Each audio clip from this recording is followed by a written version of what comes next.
Hello everyone, welcome back to more Gloomhaven. In the last episode, we kind of stomped our way through where is it? The Inox encampment. So we've got some money to spend here if we want. 43 is a lot. There should be something good here, right? Like boots of some kind, maybe? Or leather armor? Leather armor is pretty okay for a kind of backline character like this. I could afford boots as well, yeah? Nice. Yeah, sure, I'll take leather armor. And I don't really... I mean, both of these boots could be okay. I feel like the Tinkerer has a fair number of move 4 effects. And so for that reason, like... I don't know that we need boots of striding, and boots, you know, the winged shoes do a little bit more than they might on characters with more limited amount of move. So let's try that setup. Who else has some shopping to do? How's Chunk looking? Could use a hand item, right? We could buy basically the poison dagger, or we could wait until Gloomhaven levels up, which will happen next time we get prosperity, and then there'll be some better options. I think he's just gonna chill here. And you could use a legs item. I mean, also has some decently sized moves, for which you could maybe argue winged shoes would be good. Also could sort of stand to move more, maybe. And therefore boots of striding would be good. I don't know. I think I'm just going to buy neither for some reason. There's other stuff you can spend money on that we just haven't unlocked yet, so I don't mind sitting around for that. City encounter. While enjoying your customary post-adventure drink at the Sleeping Lion, something weird's going on with the lamps. Your first thought it's your imagination, but after staring at them, you see they're flickering in and out. Tech lamps, as opposed to normal gas-burning ones, have been known to be a bit unreliable. They suddenly go out completely, leaving the room pitch black. Well, we could steal some stuff, but I believe, because we have a Tinkerer, this should be no problem to fix the tech lamps, right? Yeah. +2 rep. Cool. What is our reputation at, exactly? 5? Okay. I know at 10 you unlock some new class, you open some envelope, and I believe that envelope is like a class envelope. I've never seen it, so...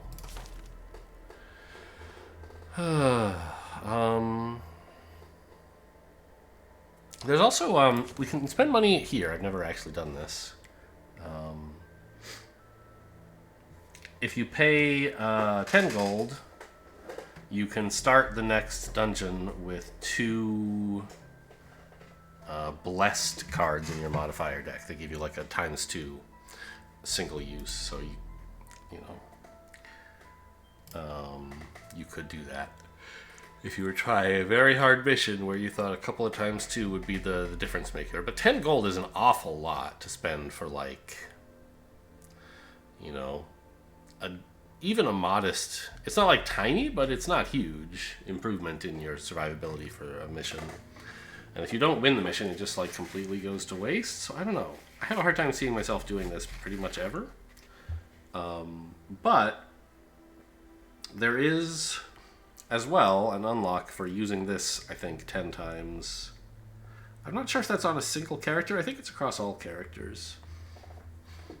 So, I mean, we could do that pretty soon if we wanted to, but I don't want to throw a bunch of gold at it, especially not Blink, who's greedily saving up all his money. So what quest are we going to next? We could hunt Jexera down, the lady who's been giving us all the quests, who's more sinister than she at first appears. Or we could just go find her the diamond she wants. Crypt of the Damned. Well, let's go check this out, I guess. Cool.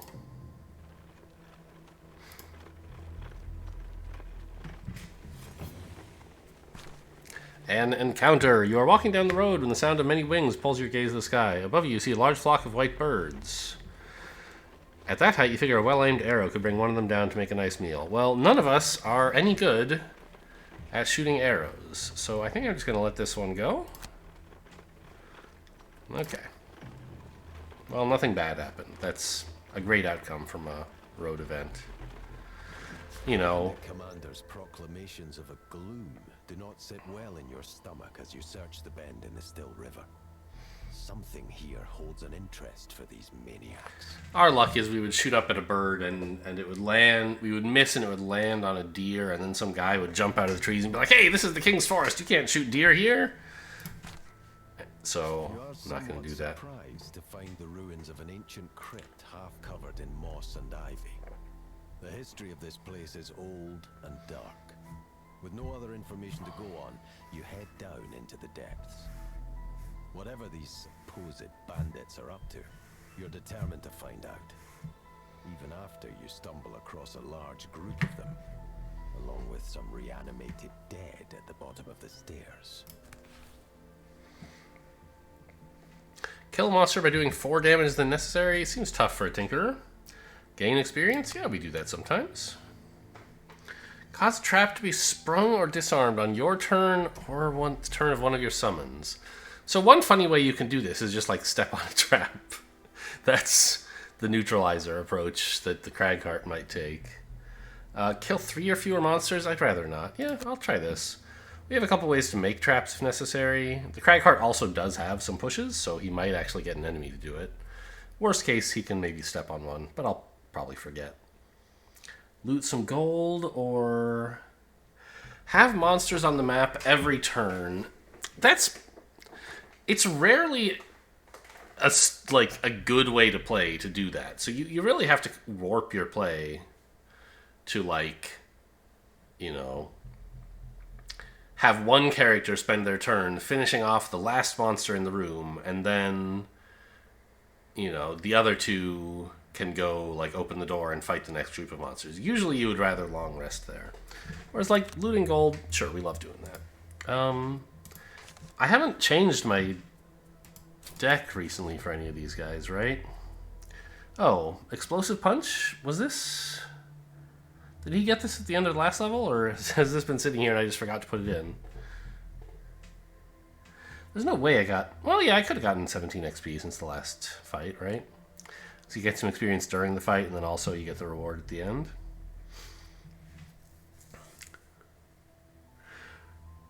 Yeah, so...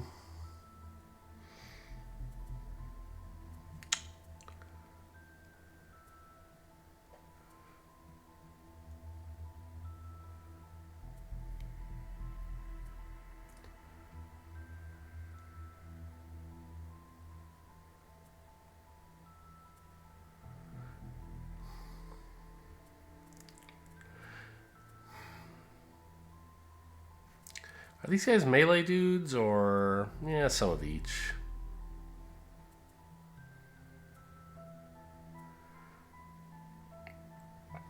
I like Avalanche as a way to, like, create a nice little choke point, but I never find a chance to use it.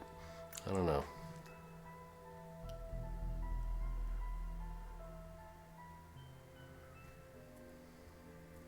Wind Demons have 2 shield, which makes suffer effects like Rumbling Advance better.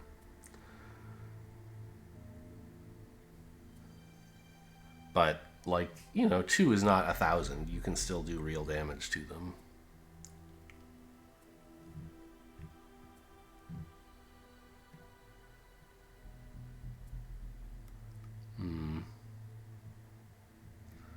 Maybe I don't want the Earthen Clod that badly. The Immobilize is not that impressive. The damage on it is not great. It is nice to have a solid range. But I'd rather just get closer to the enemies, I think. Okay.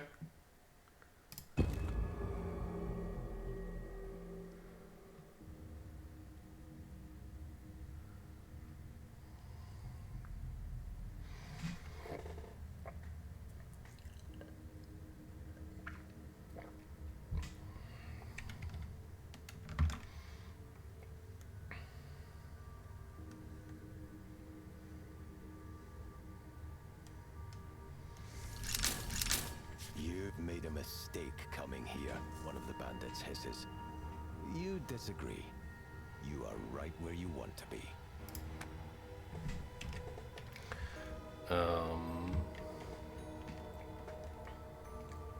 Right, so the Tinkerer is supposed to produce a lot of experience, which actually is kind of tough now that I look at it. Like, he doesn't have a lot of renewable experience, does he? It's all just, like, spend your burn cards. How much experience is in this deck? Well, okay, I see. Ink Bomb and Net Shooter are variable. But we have 2, 4, 6, 8, 10, 11, 13 in just burn cards that don't include Ink Bomb and Net Shooter. So certainly there is enough. It is possible to do. Good to know.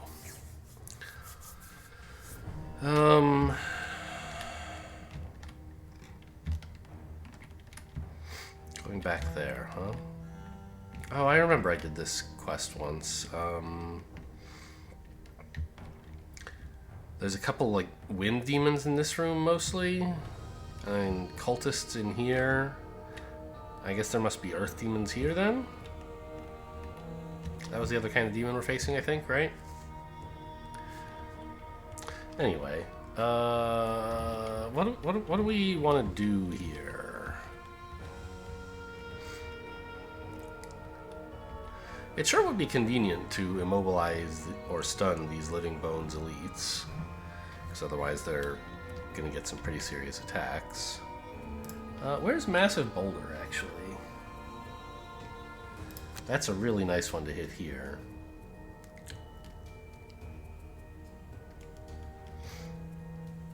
So we want a fast top half to get them before they move, right?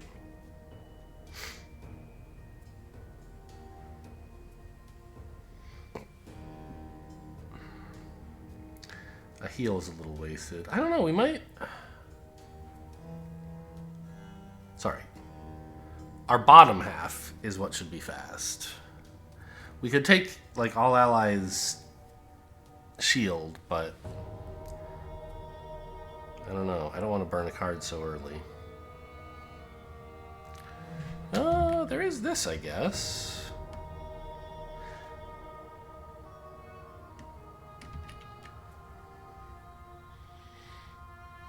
Yeah, okay. I guess I'll take that. I don't know. It feels a little bad, though, to generate Earth twice. Kind of wasting that effect. Whereas I know I could, like, Avalanche. To just put a rock down next to me, or a couple. If I do that, though, there's not... I can't move fast, whereas I'm pretty sure the Massive Boulder wants to be fast.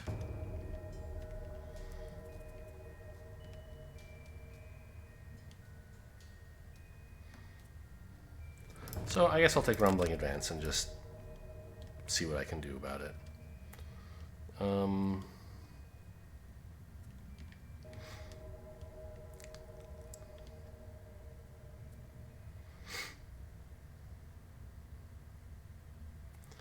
It's so tough to get an augment on, really, right? Because you have to be adjacent to them and use it. But you want to play your bottom half to, like, do something defensive, and or like, I want to use my bottom half to benefit from the augment, or I want to use the bottom half to attack them. Like, right? If I used, you know, Perverse Edge to stun somebody on turn 1, wouldn't that be incredible? Yes, but then I can't get an augment on. I don't know.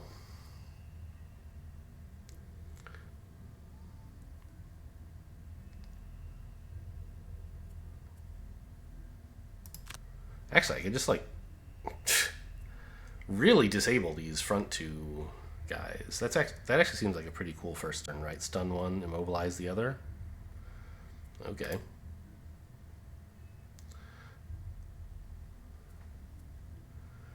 And, I mean, it's not a bad, like, Ink Bomb, really. I just don't want to spend it so early is all. But maybe I should? Let's go for it. Why not? Top half?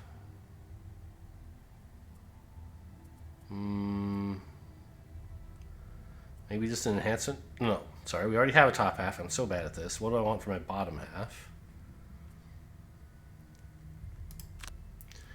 Bigger attacks? Well, that's too slow though, right? It's just not going to affect anybody except the Tinkerer themselves, and it wouldn't be horrible, but...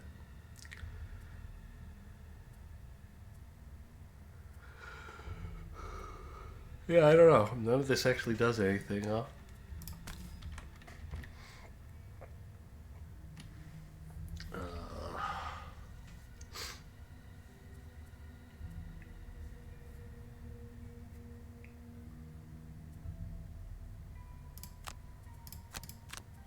Let's just use this and move up here so that I can, in the future, maybe pull someone onto this trap.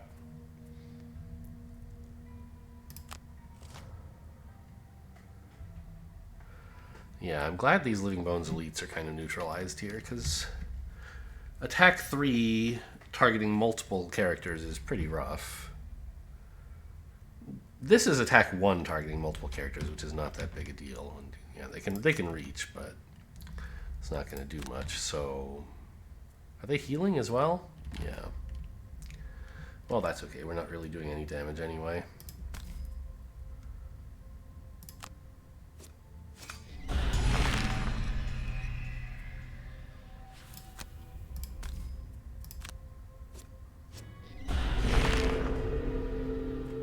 Yeah, that's not damage.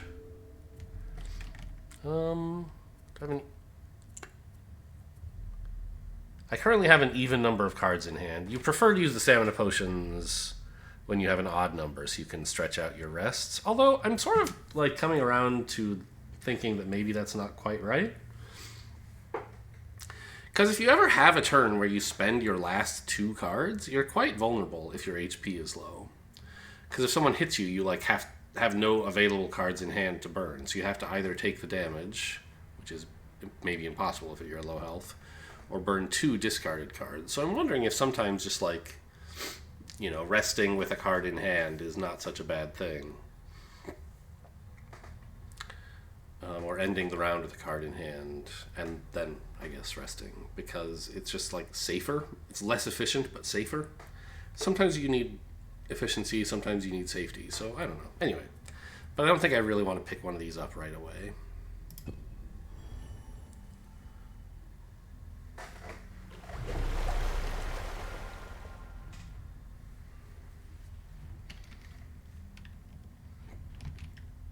Oh, there's a trap there. I could just go stand on that to accomplish his combat goal.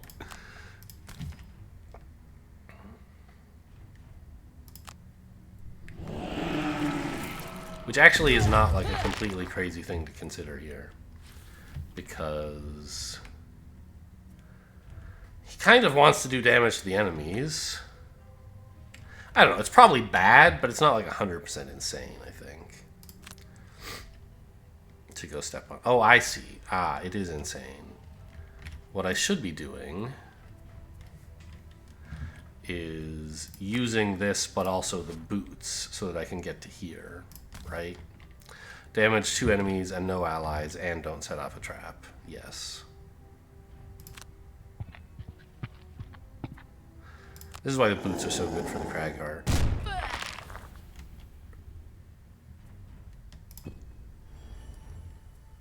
I'm ink bombing these idiots. Don't think I won't. Ooh, I could use the bow as well, huh? It's as good as it's gonna get, I think.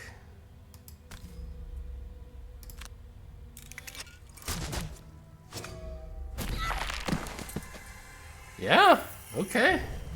I feel like, you know, effects like that are worth burning cards early. Maybe I'm wrong, but it gets you through the first room so fast. Like, we're just not going to have to rest in room 1, whereas if we were not taking plays like that, we'd be halfway through the deck by the time we're through the door, and then it'd be like, oh, I don't know, maybe we should rest. And the resting would itself consume a card, so... Why does this guy have disadvantage?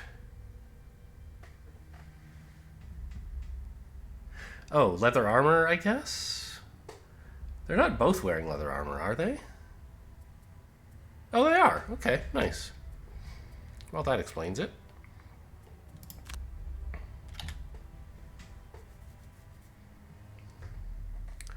Now, who's the one supposed to pick up all the gold? It's the Mindthief, right? Yeah. So he might, like, go with a scurry here, just to grab that gold before somebody else can.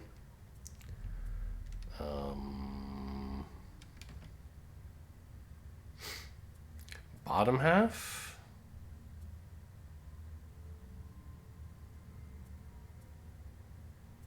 Submissive Affliction to shoot this guy? That seems fine. Or I guess we could go with the Mind's Weakness to definitely guaranteed kill him. That's got to be better, right?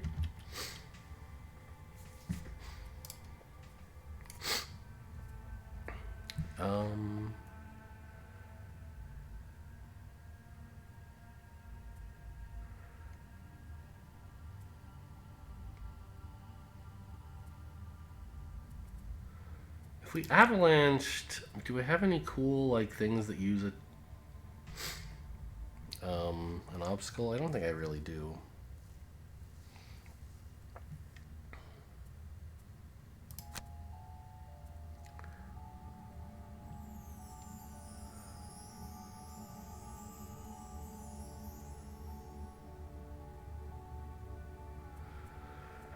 Well, I think cratering this guy is fine.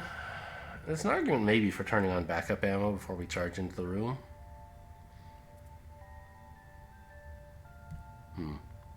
Cragheart might actually want to rest before we go in, even though I just said, like, wouldn't it be cool to not be resting at all?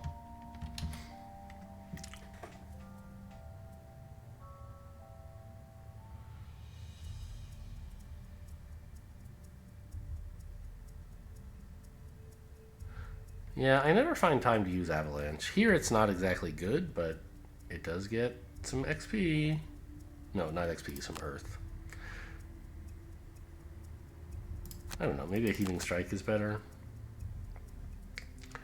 Just so I can get more attack damage. And what about you? You could use Toxic Bolt. I'd rather save that for the next room. I don't think we need to spend any good cards here.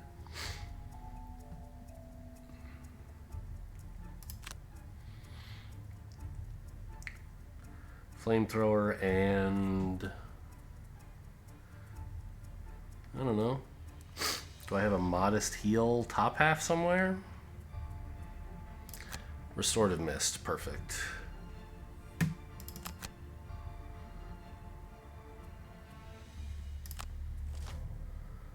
Oh, I guess I was thinking of doing it late so that I could do it after this guy attacks, because I figured he would get an attack in, but he might not. He will though, right? Yeah. So, I don't know. Maybe instead what I'm doing is shielding up.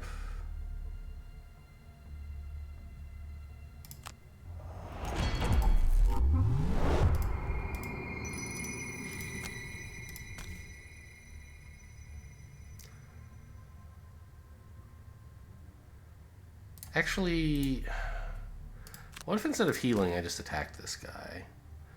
We have an okay deck, right? Yeah, not incredible, but fine. And as long as we don't roll something negative, this kills. And that would free up the Mindthief's second attack to be against this guy, which would... Yeah, it's probably not necessary. Let's just take the health.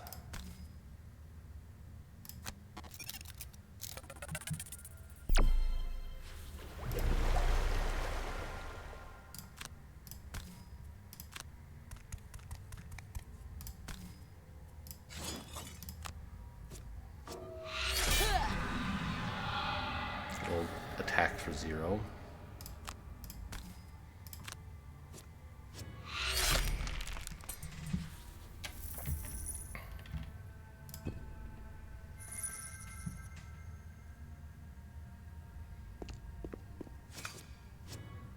Ooh, look at that. Someone's walking next to a trap. And didn't I pick Crater? Oh, I'm so smart.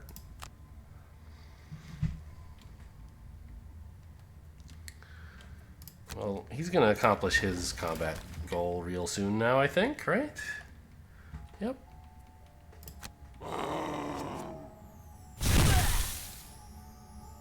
Push him right here, please. Got him. We really... I mean... How's everyone's decks looking? Still pretty big. I feel like we should just charge at the door. I think I can justify not picking up the gold here. And then maybe the Mindthief can justify picking up the gold. So are we all at full? Did that shield work? I don't remember what happened when they attacked. Oh, I took one. That's right. Because this guy wasn't... No, he was covered by the shield. So the damage reduced one by the shield, one by the heater shield he's wearing, and I still took one. Okay, got it.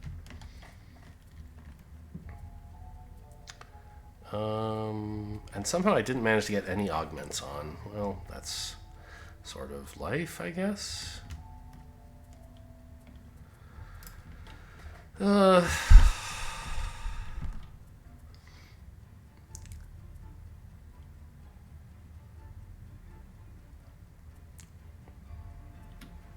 mean, I'm tempted to put on backup ammunition. Doing so on the same turn I open the door seems kind of stupid, though.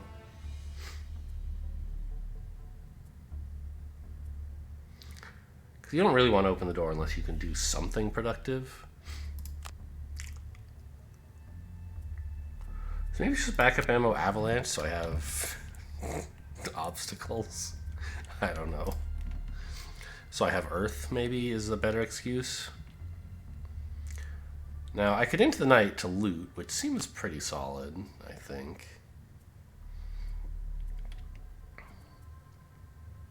And just Empathetic Assault to here for a heal. Or Empathetic Assault to here and pick up both gold. That would be the greedy line, right? I think we can justify greeting. It's not much farther from the door. I think even if we didn't have this combat gold, that would be the right play. Because gold is gold, right? What are we doing next? Do we have this thing that like helps people pick up their discarded cards? What's the deal with that?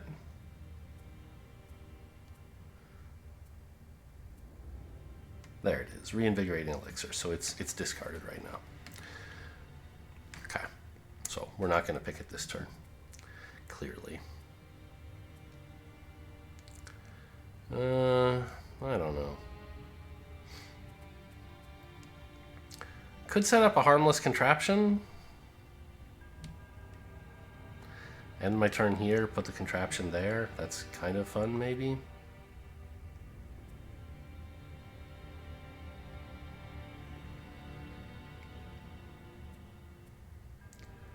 Sure.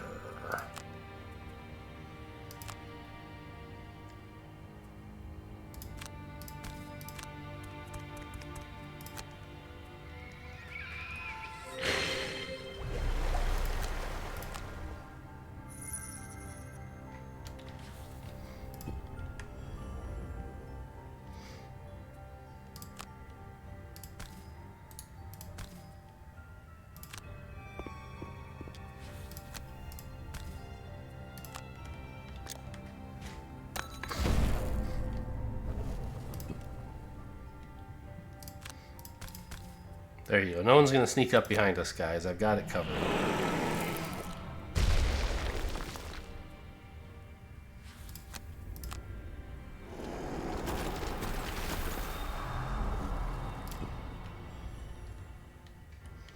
Okay, in round 4 we can charge in there.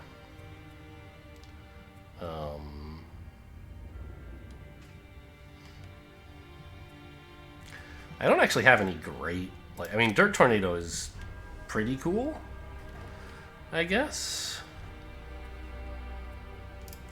An explosive punch gets me in pretty far, so I guess that's the plan.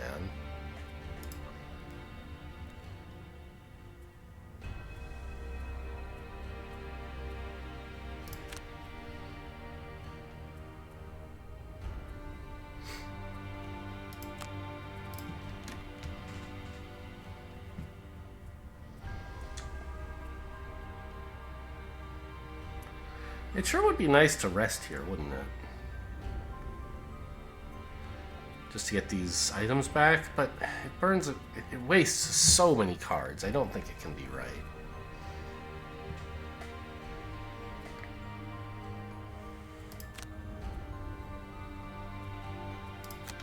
Let's try a Toxic Bolt, but do it slowly.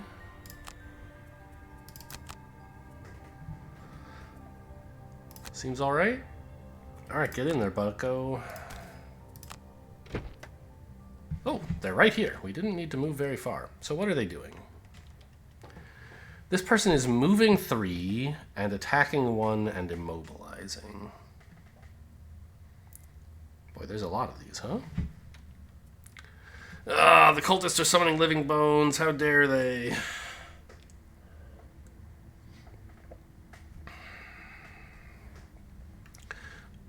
Well, I mean, I can get a big muddle off pretty easily. And I can't really avoid getting shot by these guys, I think, right? Yeah, they have way too much range. So I guess we're just going to end the move here.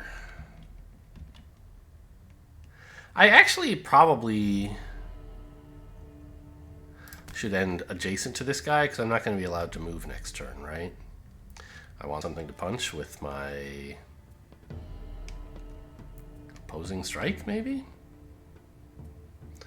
Sure.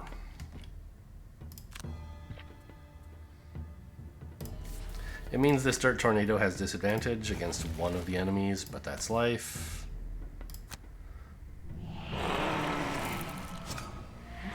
Ended up rolling a 0 anyway. Not bad.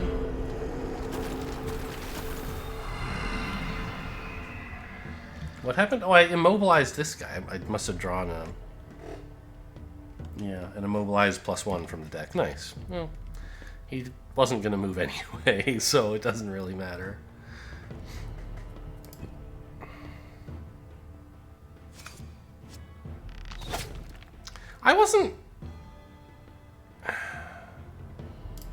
I didn't miss a chance to use the Dirt Tornado twice, did I? It's like a ranged attack.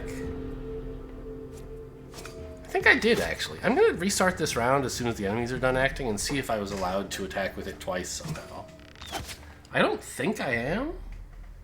Because it's like... It's ranged, but... Okay, let me double check what everybody was doing so I'm not cheating here. Explosive Punch, Dirt Tornado, Toxic Bolt, Proximity Mine, Fearsome Blade, Feedback Loop.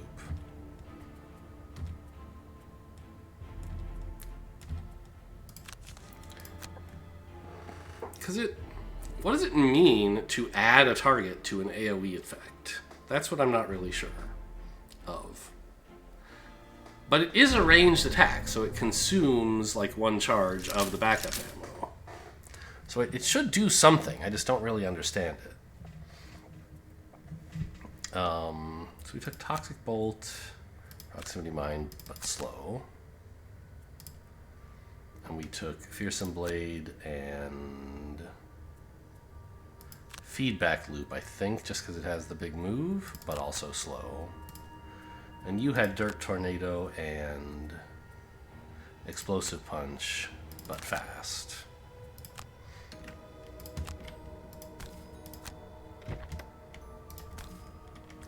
So I moved like this.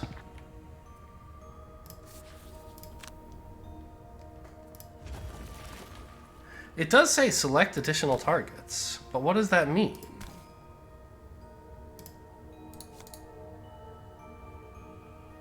What does it mean? Can I do like this and that? No.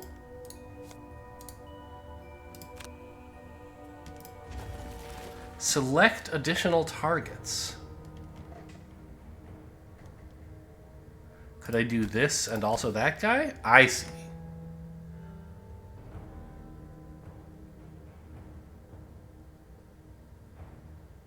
Huh. Is that useful somehow?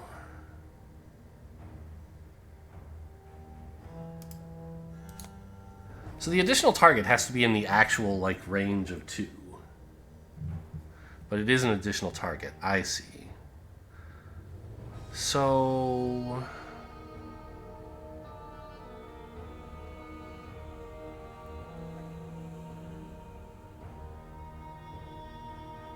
is there some way I could use this advantageously? Move myself somewhere better than this? Now that I understand the targeting rules?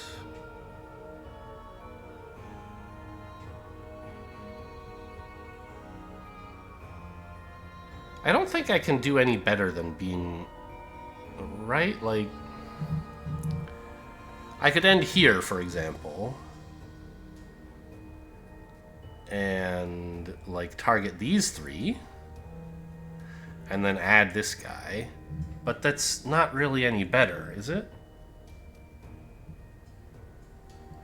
It means I'd be adjacent to both of these, which might be nice next turn, maybe, but I don't think so. I think I'm just gonna, like, not use the backup ammunition effect, but at least now I've learned what it is.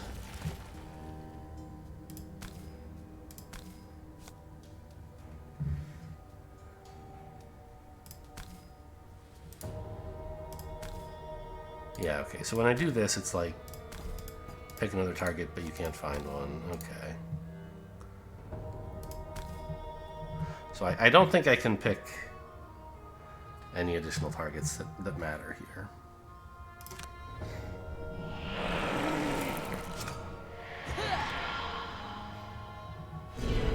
Anyway, it's a good attack.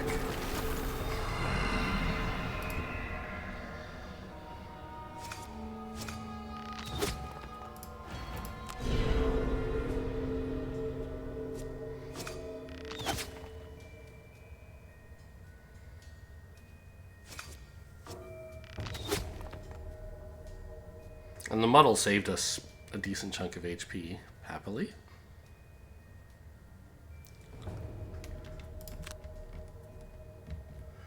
We're not going to get the proximity mine to do anything.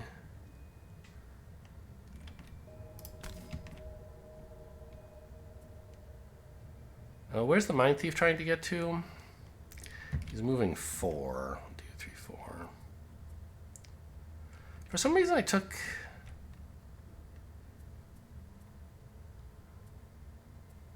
I didn't take... I guess I don't have any of my augments left somehow. I used the bottom half of them instead. I see. Okay, well, he wants to get here, I think. So I'll take this space.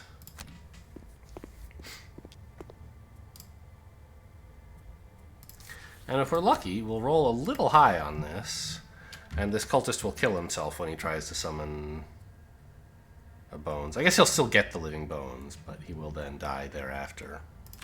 If I'm lucky. Which I'm not. It's fine.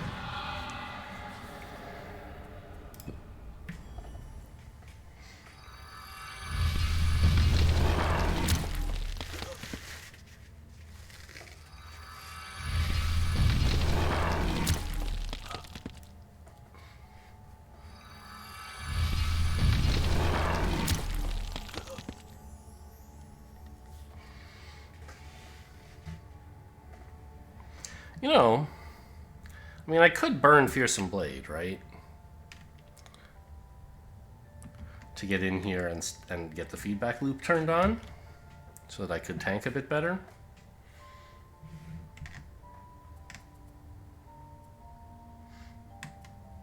That kind of thing is much more effective if I can double attack in a single turn, because then I can get Shield 2 up, which I can't really do with the 2 cards I have left.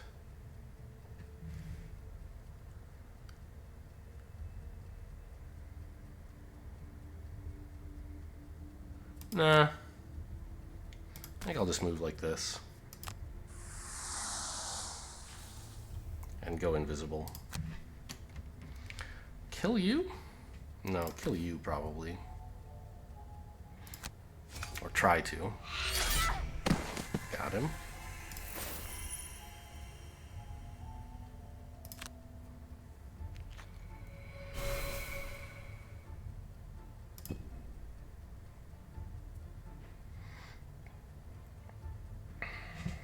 Although, his last two cards are pretty fast. Being invisible might not do much this turn.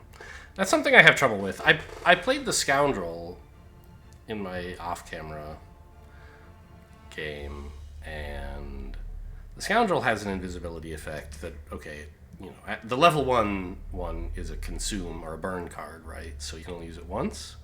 But it was quite nice because the Scoundrel has a bunch of fast and a bunch of slow effects. You can choose like whether you want to go first or last, basically. And it was nice, like start the turn going invisible, and then end the next turn by popping out of invisibility. So you kind of have 2 full rounds where they're not allowed to attack you. That seems harder to do with the Mindthief, where I'm always going fast. I know he has a couple of slow-ish cards, but he doesn't have like a 98, which the Scoundrel does. Anyway, what are we up to here? We just have a bunch of modest ranged attacks, basically.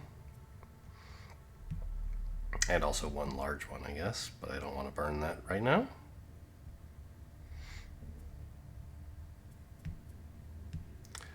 I kind of want to stun the skeleton, but I think that's probably stupid.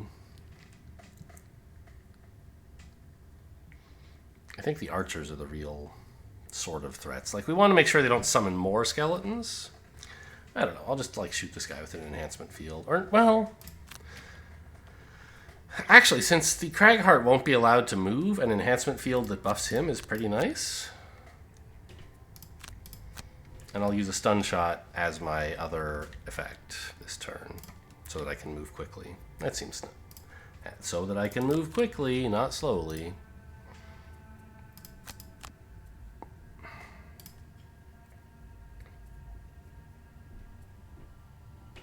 Well, the good news is this is a great time to turn on opposing strike, because I'm not allowed to move anyway.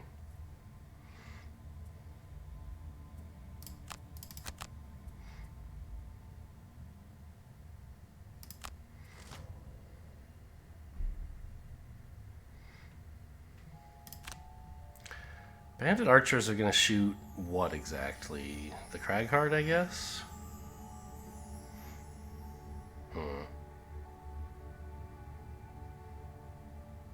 I guess I could use Unstable Upheaval instead. But it doesn't shield himself, it only shields allies. No one else is really getting shot at, I think.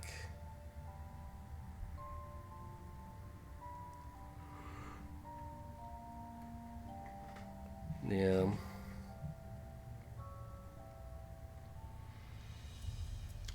The Mindthief might take a hit from some living bones, maybe?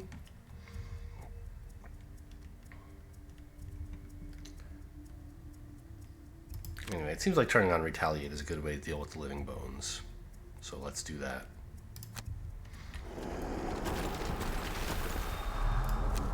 And knock this guy out.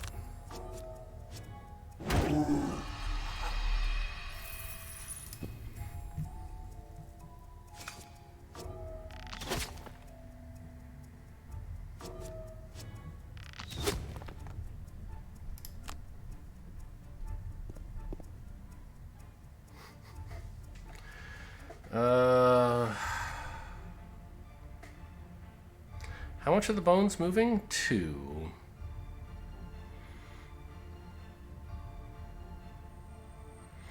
So they all kind of want to get to here, huh? Or they will by the time it's their turn. This cultist's coming here. But he won't be able to attack anyone because you're invisible, right? Which means this space is actually blocked, so an enemy can't get there.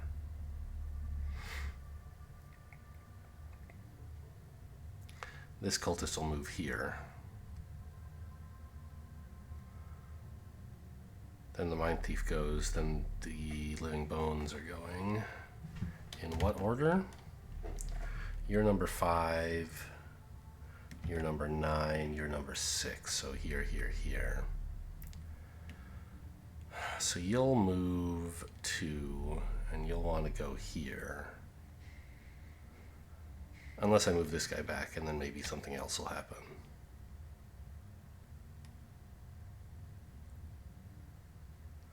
I could back up with the Mindthief, and then this guy can't reach him, But then suddenly this guy can, because this space will be open. So, I mean, I don't know.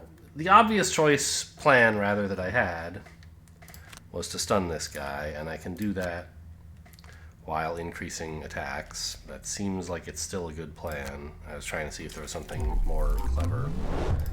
I didn't notice anything.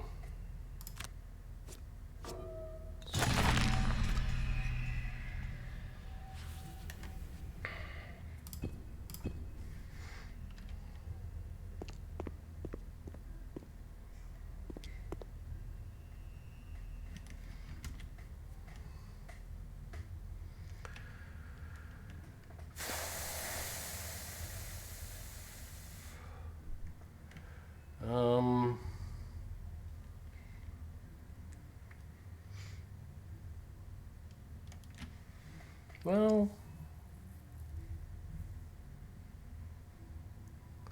I mean, I could move up here, and then the submissive affliction would do a little extra damage to the skeleton. But I have this stunning attack, or I guess it's not stunning, but it is an attack 3, which would be nice to use. And this is another attack. So maybe I can get the skeleton killed or something? I don't know, this cultist. I don't really want to do that, though. It just opens up space for another skeleton to attack the Mindthief. I think this attack is good, though, and then have someone make an attack. I'm just not sure who. Oh, okay. Well, now I'm not really in any danger of killing the cultist. I might as well go for it.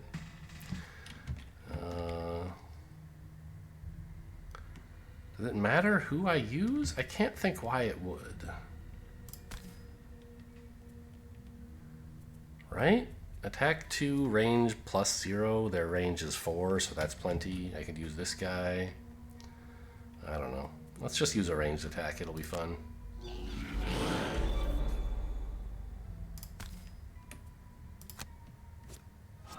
Oh, the ×2!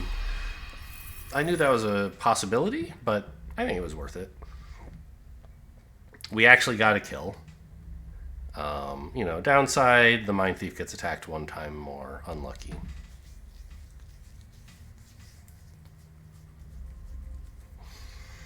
But it's only for, like, 2, right? 3? Oof. That hurts.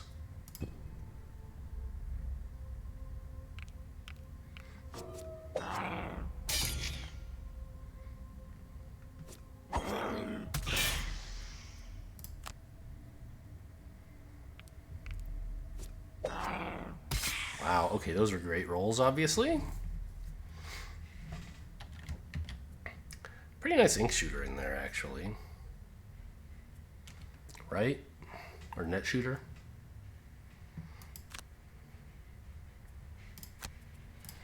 It's another burn, but that's life. I wish I could afford a long rest, but I don't really think I can. Empathetic Assault is pretty good, actually. Squeeze in some heals now that I'm damaged, but you know what? That's the Tinkerer's job.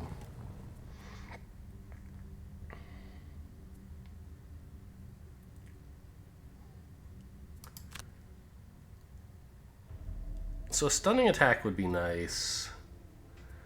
And did I end up cutting the augment that heals me? I guess I did.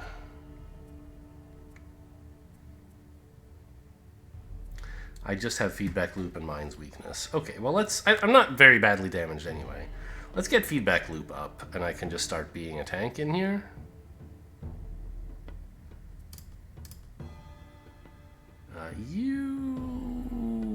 I think are short resting here. Maybe I should have used a stamina potion. Oh well. He doesn't have one. That's why I didn't. Great. Well, I do like Dirt Tornado. But it's not like an insane card that I have to have. It is pretty good, though.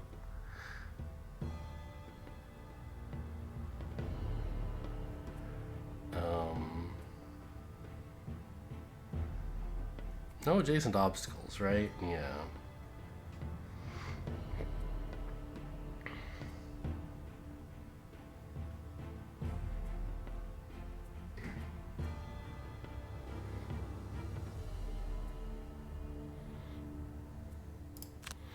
So we have like a crater, maybe. Ooh, although a massive boulder here. Oh yeah, a massive boulder with backup ammo is so crazy.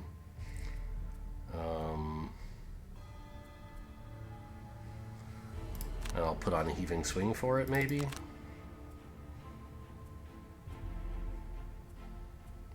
Maybe even a rumbling advance.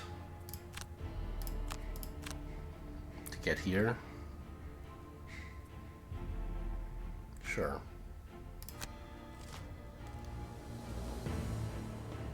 Okay, bad turn to kill cultists, but that's okay. I don't think we're planning to.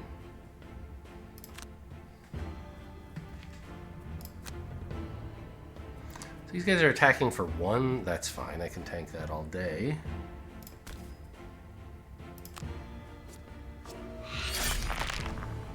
We're not really making any progress on hurting them with this plan.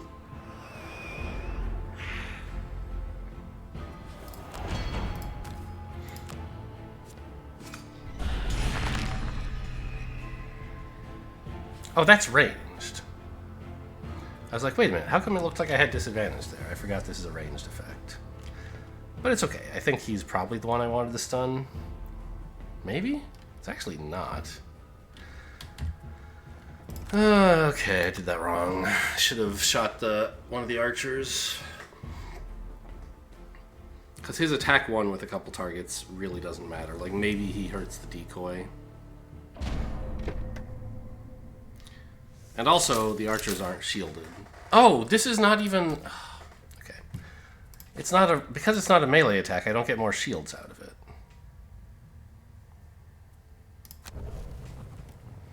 So actually, if I was going to do this plan, it was just like the wrong card. Anyway, it should have been... I have a bottom half, like Mind's Weakness would be nice. But I need to be faster than this.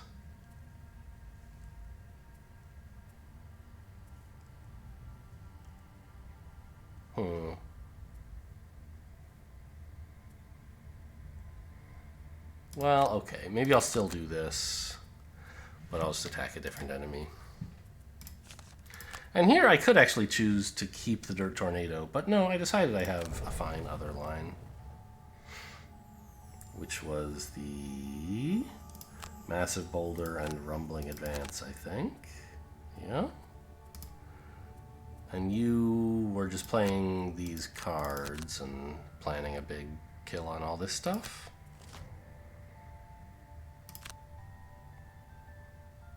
I guess given that we're like almost killing these archers, like pretty likely, maybe it's not so great for the Mindthief to be stunning one of them. I don't know. I might actually go back and just do exactly what I did before. Yes, me.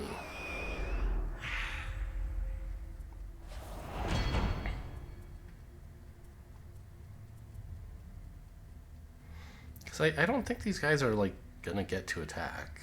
I guess I will just stun... Oh, stun this guy. Yes, of course.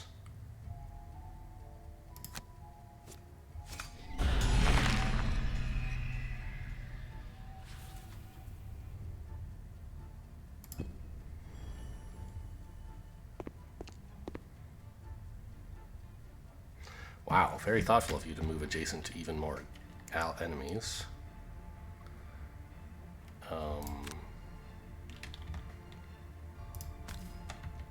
Yeah, that's what I want. I guess it makes the massive boulder a lot worse, doesn't it? Maybe I don't have to do this. In which case, I probably should have stunned one of these guys. I don't know. The Cragheart's massive boulder will still be fine, I think. Ish.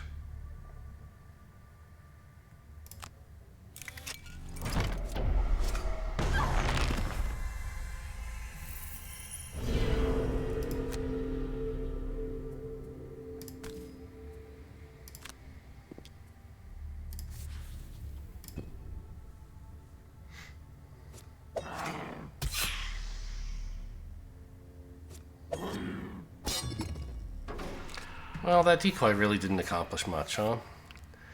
He just ate a couple of attacks that were gonna do, like, the enemies were going to be able to attack nobody, and instead they attacked the decoy.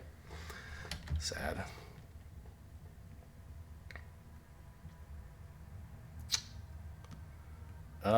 Yeah, suddenly this massive boulder sucks.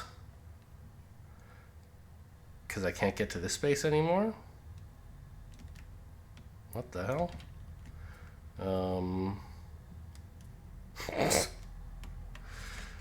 Ah!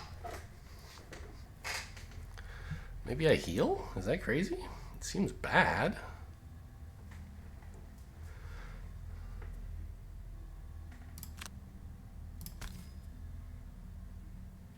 I'm retaliating and they're not even attacking me.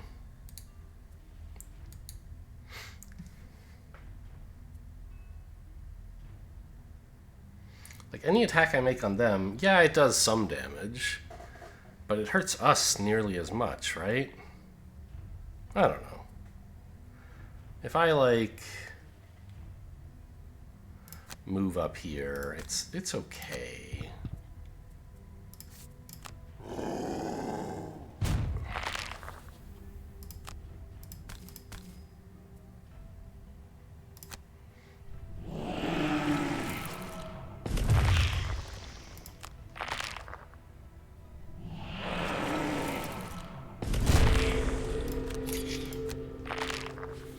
We have ways to fix up, you know, small amounts of damage on a decent number of characters, right?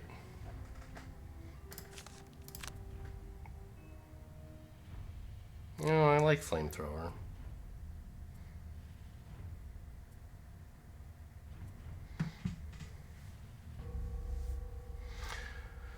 But that's fine. I don't even know if I'll get a good chance to use it.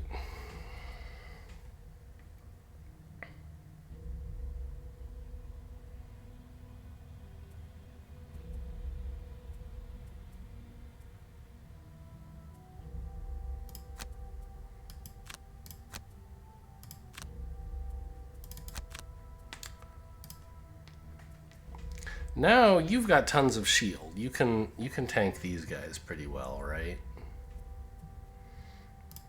I'd also get in some kills here. Well, not... okay, the wound is not... Yeah, the wound is a kill, actually, now that I think about it for half a second. And so...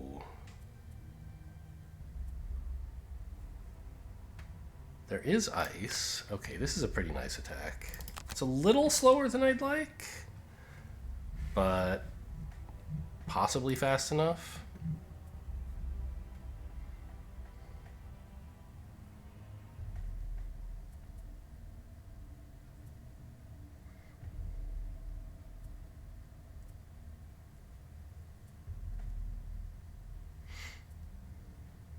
How much more? I have 2 backup ammos. Okay.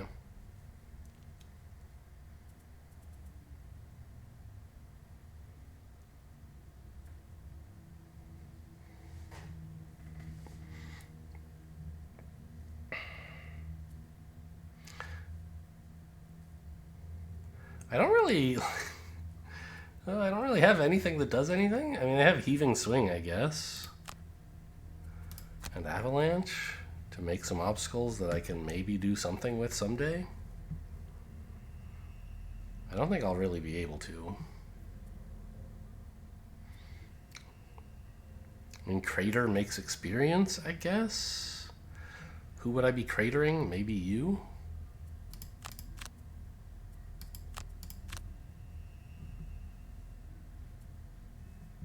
I don't know. Let's give it a shot.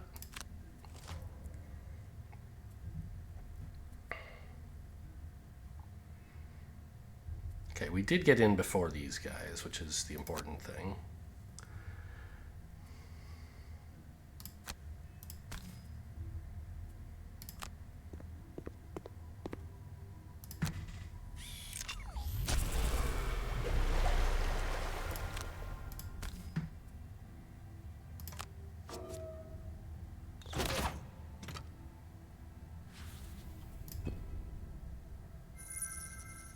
Oh, now the Tinkerer gets attacked again. I guess that's fine.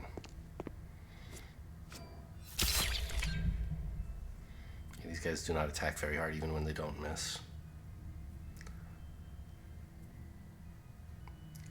So we were going to stun you.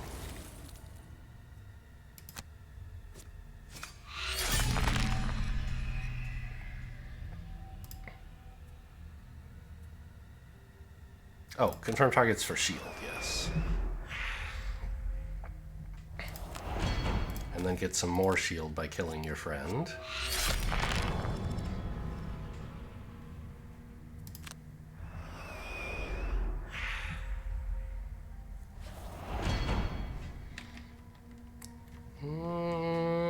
I could pick back up the Mind's weakness. It seems pretty nice, doesn't it?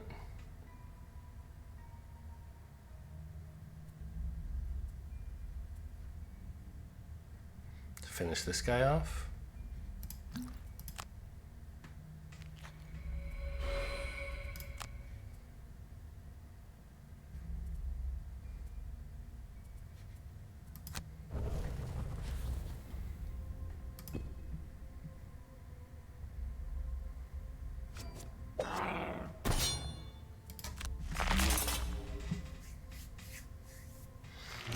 Kind of a weak crater, don't you think?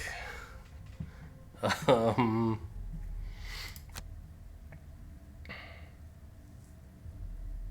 know. I mean, I guess killing this guy is fine.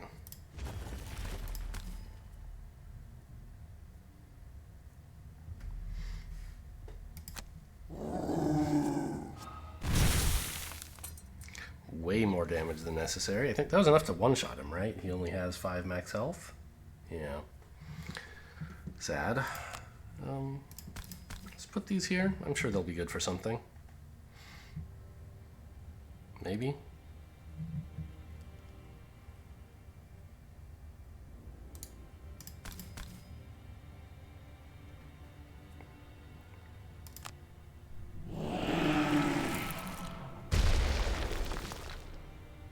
I guess if I put one here, I could have used swing, heaving, no, the punch one? What is it called? Explosive punch? But that's a burn card. I don't want to spend it on this skeleton.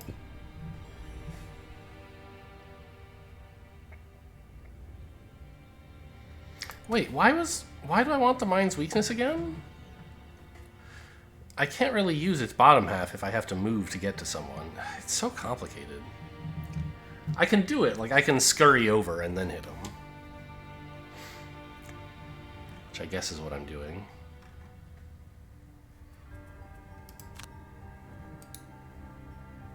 Although, I don't know, finishing this guy and just letting the Cragheart deal with this is maybe the way to go. The problem is I don't know which room to go in next. Cragheart's set up to go here, but these guys kind of have to finish over here. Do I have like a stun shot? Maybe that's what I do. I just walk away from this guy and shoot him on the way out while we're heading into this room.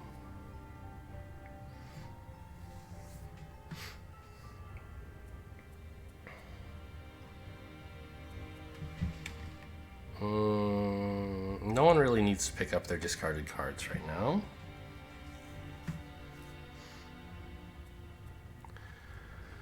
The Tinkerer has burned a lot, right? The Net Shooter and the Ink Bomb and the Contraption, in addition to the single rest.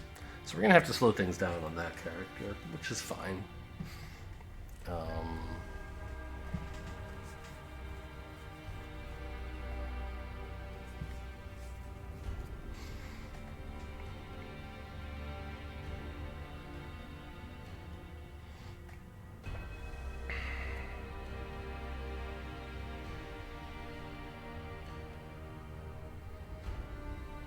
I feel like we should be going this way.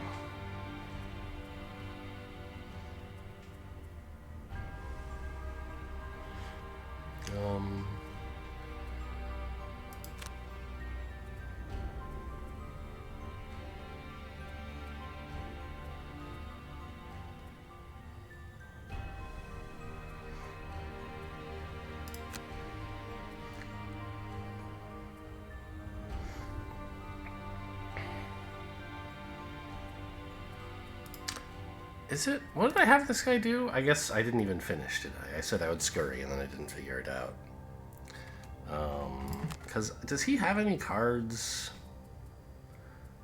that could just kill this guy at range? Not really, right? Yeah.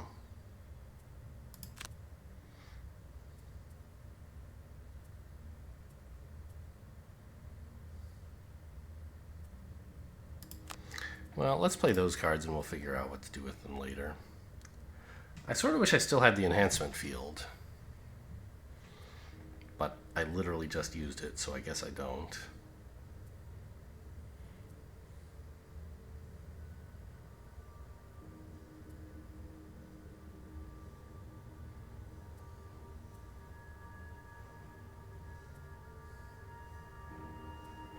I don't have any, like, bottom half heals lying around? No? Okay.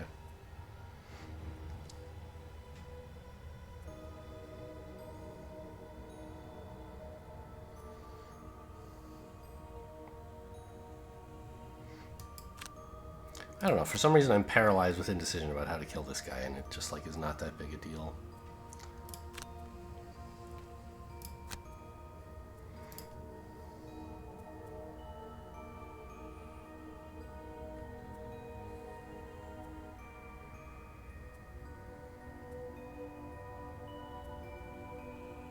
I guess Heaving Swing is the way to try to kill this guy.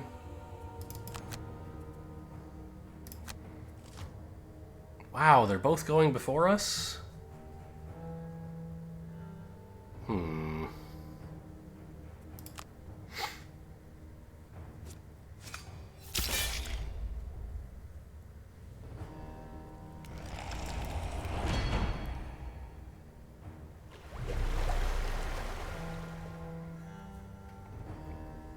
mean, I still don't really have anything better to do than punch this guy. Oh, I can punch him towards the Mindthief. That's kind of funny.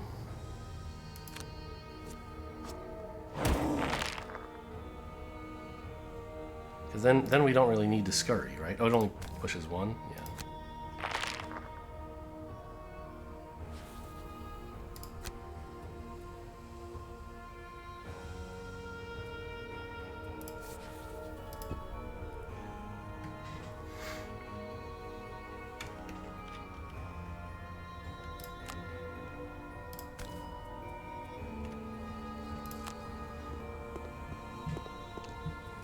But I mean, I already played the scurry, so it's not going to help me to, like, not scurry. Thank goodness for that.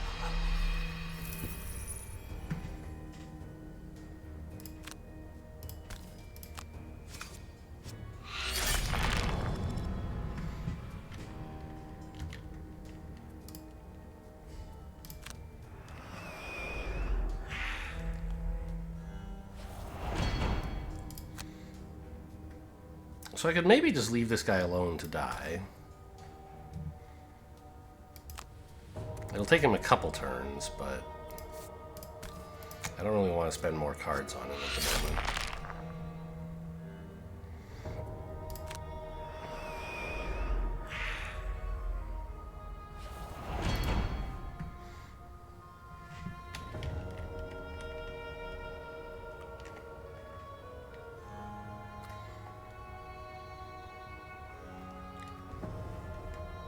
So, for example, this would be a time that reinvigorating elixir, or rejuvenating reinvigorating elixir, you know, to help the Cragheart pick up 8 cards would be pretty powerful. I'm a little bit worried that the Tinkerer would run out of gas in that case. But that's fine. We'll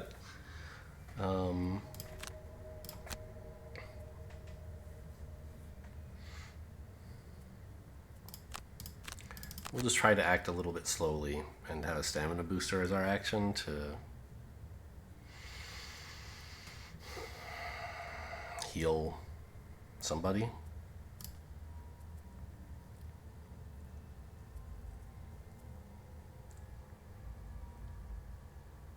Oh, wow. Fearsome Blade. I never thought of this. This is like a little mini combo, right? You make guys wounded so that they're gonna eventually die, and then you're like, oh, but I don't want them attacking me in the meantime. And you just say, like, get the hell out of here, you jerk. Push him to the other side of the map. I mean, living bones are pretty fast. He'll probably get back before he keels over, but he might not. Also, he might just, like, apply a bunch of heals. What if I just did a submissive affliction? That attacks for 3, and that is likely to kill him. But this attacks for 2. You know, I think that's fine.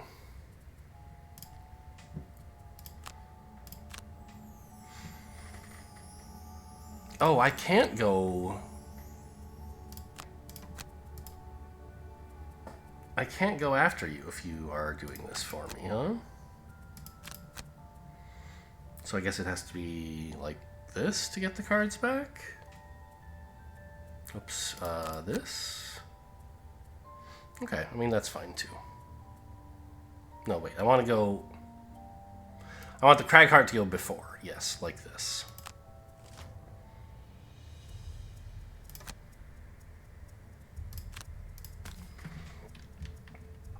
Yeah, and then it's just like, get out of here, you jerk. No, he's dead anyway, doesn't matter. Push 3 is so much.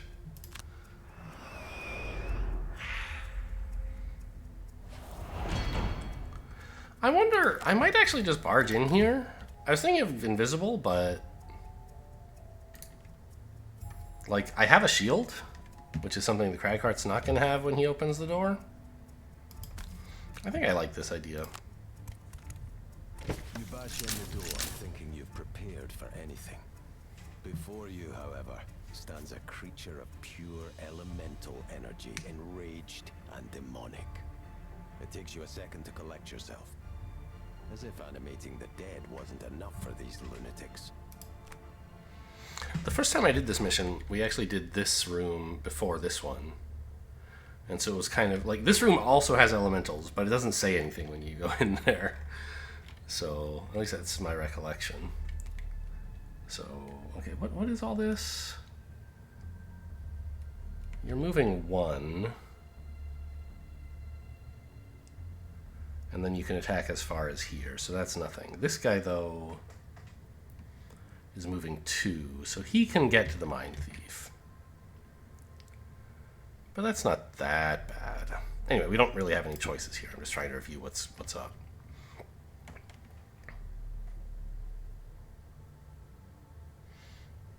These cards don't really do anything, huh?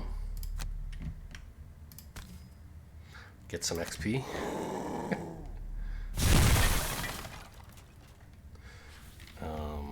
I mean, I could move in here, but I just get attacked, and that doesn't seem great.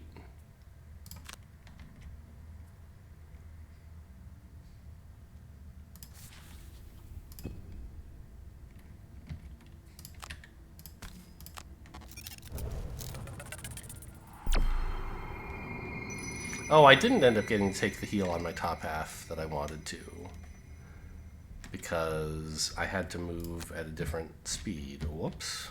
Okay, well, we'll just skip this attack then, and the Mindthief is going to take, you know, a hit. It's not going to be that bad, presumably.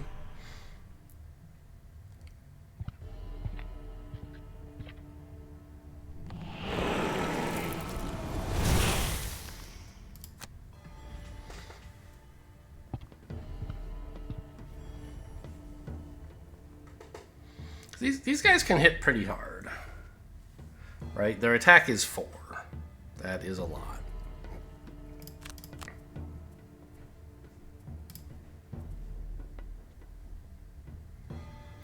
But I really wish I had not played Into the Night as my action last turn, because it would be nice to have now, right?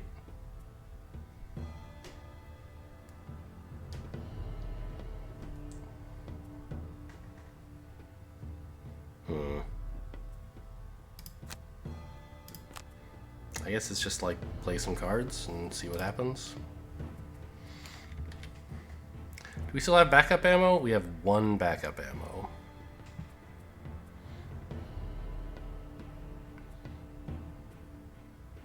So maybe crater them far away? I don't have the range to hit them both with a crater. No obstacles in the area, it looks like. Massive boulder. I mean, I guess that's our favorite, right? That it does a big chunk of damage. Don't I have like a... I have like a jump move, but... Here is kind of where we want to be, right?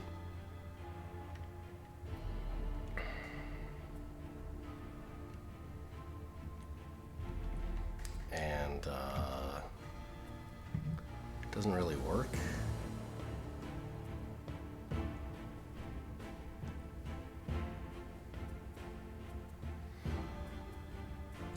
I guess we could apply a big heal to the Mindthief instead of charging in there.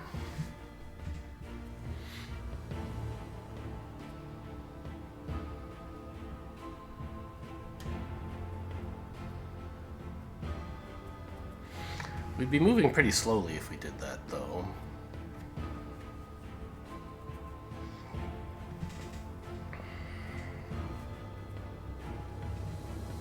There is like, I could rock tunnel, right? 1, 2, 3, 4, 5.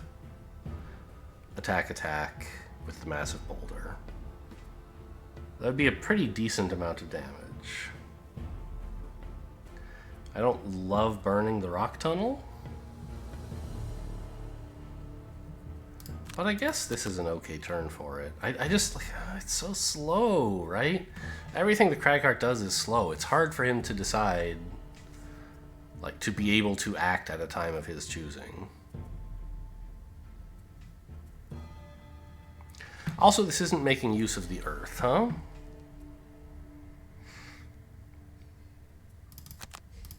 So I guess if we were going to do that, we would crater instead of massive boulder, right? Well, but the earth, there it's still not really doing anything. What does the push matter? Not much, right?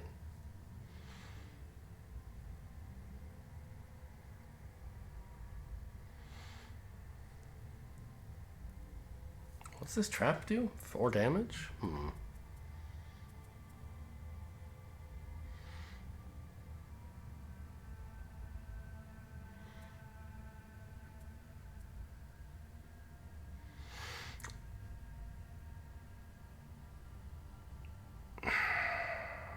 I can't stand behind them for a crater here to push them into this without getting disadvantage, which seems sort of bad.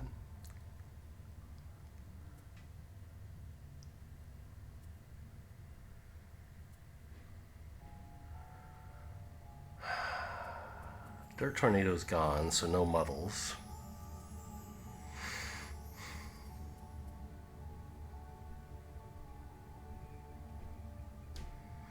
I mean, the Mindthief, I guess, isn't going to be here, so maybe I could step forward and push both of them back with a crater? Yeah, maybe that's how I'm supposed to do this.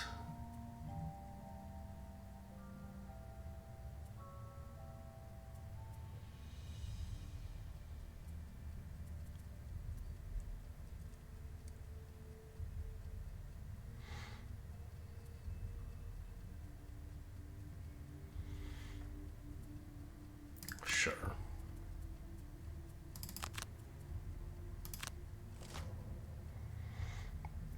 I don't think it's too metagamey to know that the Mindthief's going to go first. We can see these 2 cards. I mean, I guess you're not even supposed to know what's in the other guy's hands, like, technically. Oh, what? This is so much move! I can't generate air. I mean, this takes away some of their move. That's nice.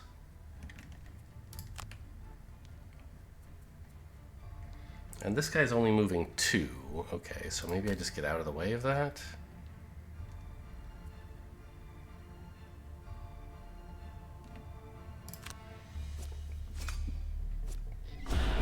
Get muddled, moron.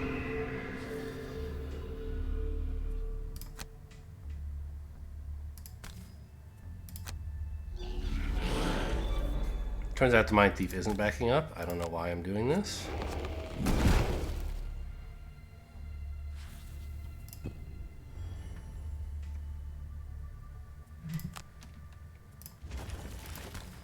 There goes my backup ammo. Sigh. Actually, you know what? I should move in here first.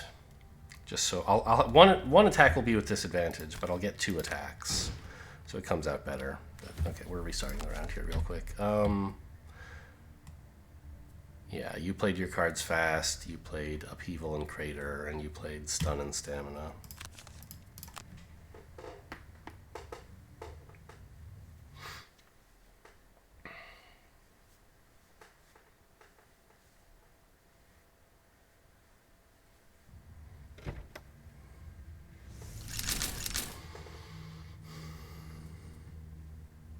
In this order, though, right? I think. Did I want to go fast or slow? Shoot, I couldn't.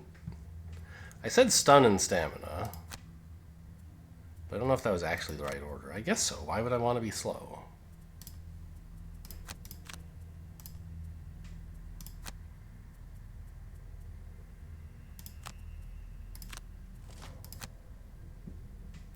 So I did this.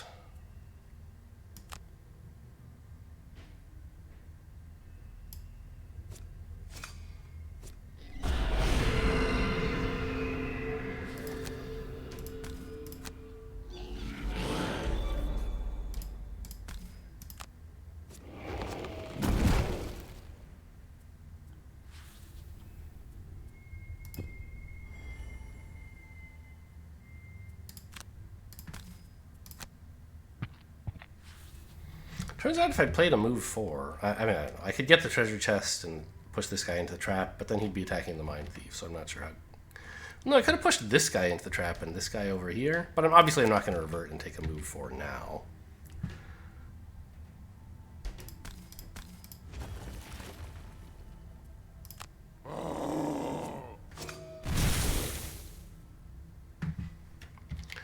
So, who am I pushing first? I guess this guy. Pretty much anywhere I put him, as long as he can't attack us because he has no move, right? This guy, anywhere I put him, he can still attack the Cragheart.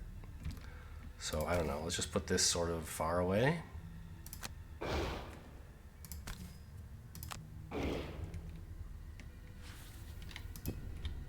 Maybe there was a reason not to do that. I don't know.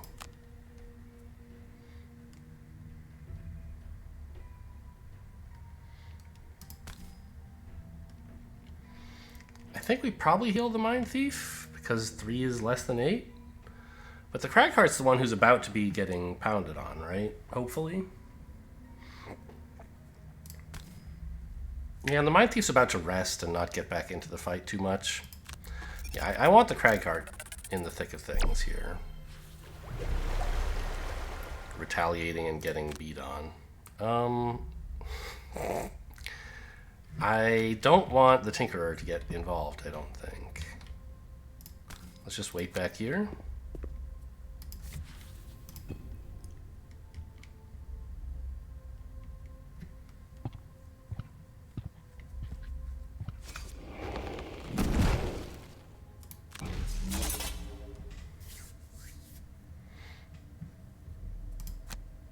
I think these guys are basically both long resting right now, so you're sort of on your own, Craggy. Chunk. Chunk is his name. What is this icon, by the way? Oh, okay. I've just been holding Alt for that.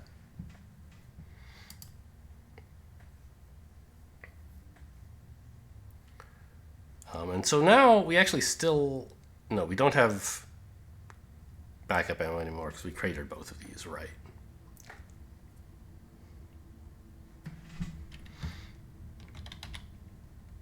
I don't think you can put an obstacle on a trap or in a doorway. So while Avalanche does seem like an interesting play, it's not necessarily incredible.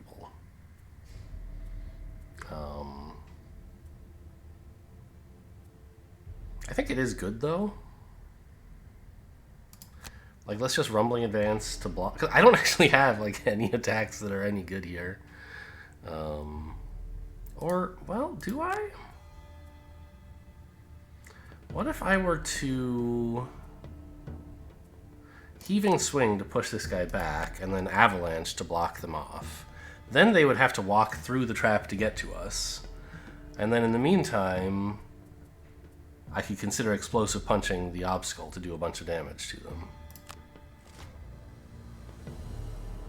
Oh, he's actually faster than them. That's so good, because they're attacking for an absolute truckload, and I'm pushing him away. So please, go away.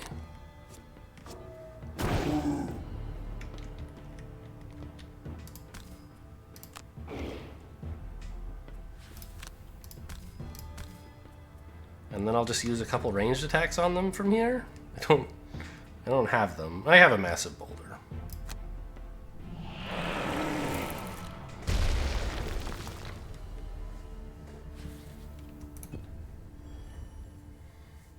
I also have Explosive Punch, actually, which I can use on this coming turn just to blow this up and damage them both.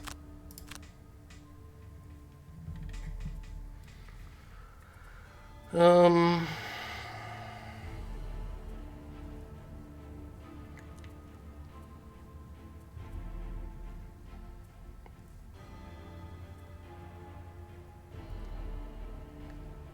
I have any jumps? I don't think I do. Interesting. So this trap is presenting an obstacle.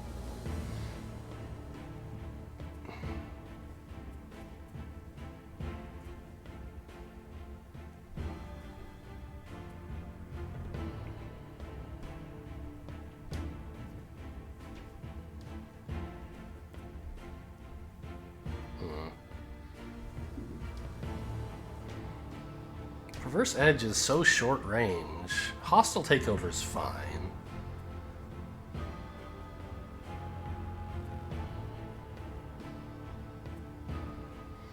I feel like maybe I can get rid of Fearsome Blade. I just love the burn half of it. It's so strong.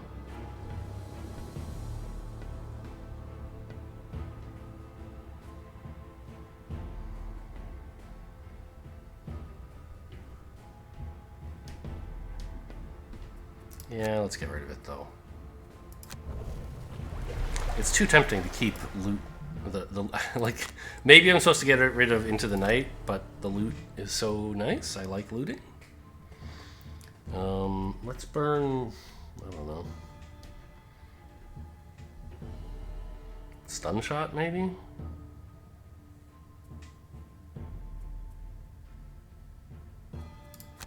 We seem to have other characters who are keeping these guys out of combat.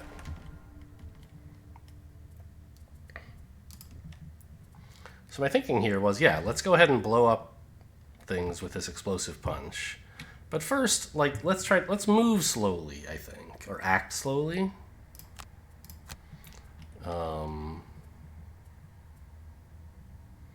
All this is generating earth. I don't have a way to consume it. That's life. So this way, you know, if they roll an attack 1 or something, or a move 1, which they very well might, they'll only get as far as here. They won't be adjacent to me. I can blow up the boulders. They'll still take damage, but they won't get to attack me. And you, I think, are going to do a similar thing, right? Submissive Affliction, and didn't you have some ranged attack that was kind of cool? Hostile Takeover, right? Yeah.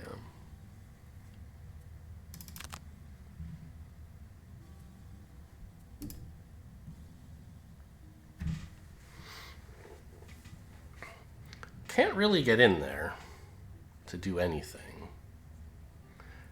but I can still heal somewhere. Yes.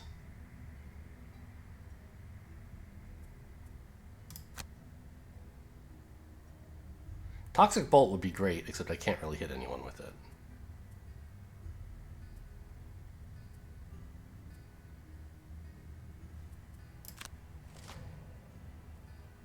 Move 3? Oh my goodness. Okay. Well, let's shut that off, shall we? He would step on the trap.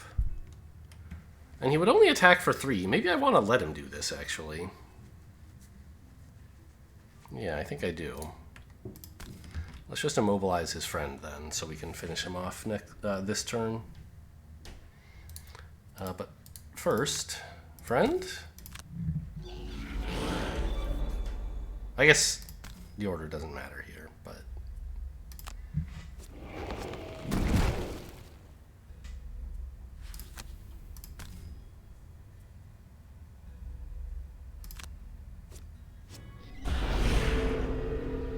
Turns out I actually could aim the Toxic Bolt at someone. Right, we have line of sight to there? Yeah.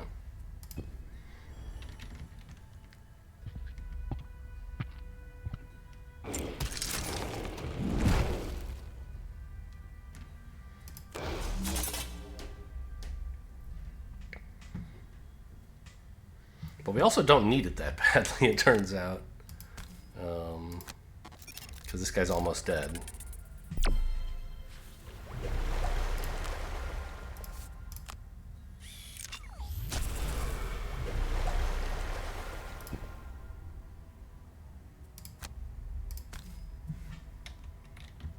Oops. Yep, both of them, please.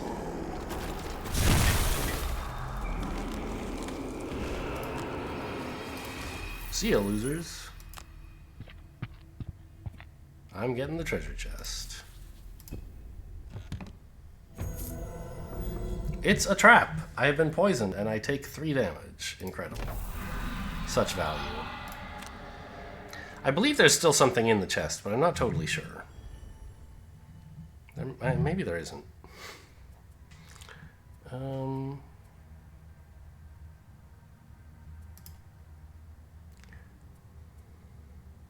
I mean, 5 damage is not totally trivial to come up with. But it's not hard either, right?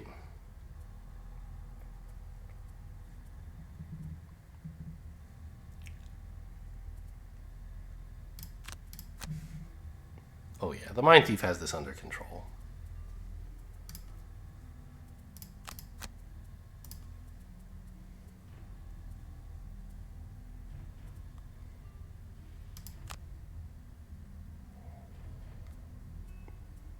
Play a big move so we can get going over this way.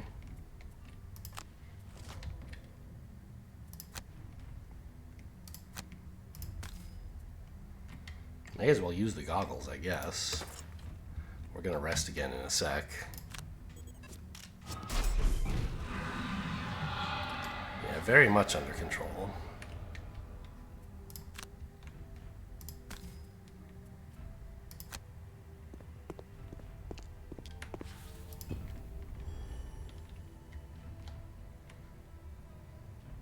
Oh, this is just a kill, huh? Okay, nice.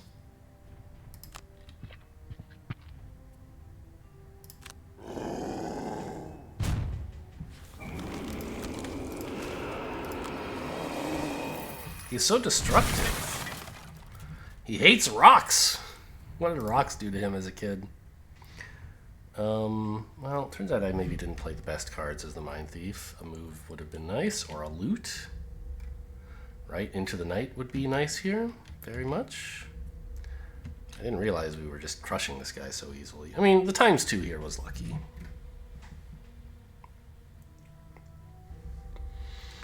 I don't think it really matters which way I go. I'm just gonna... I don't know, I can still get a loot, like, next turn. It's fine.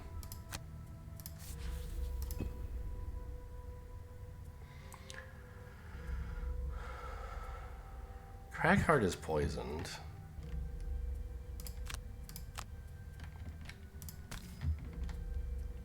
I guess it's a long rest then.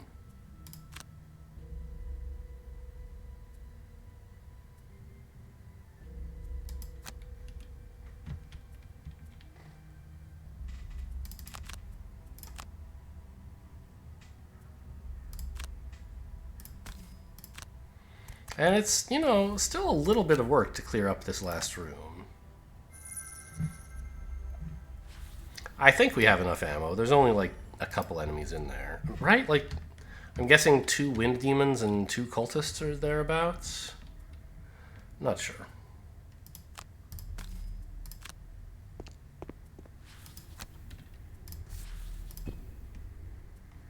You know, the Cragheart probably should have short rested. He's got a long way to go, and we do sort of need him. Let's say we're never going to have time to avalanche again.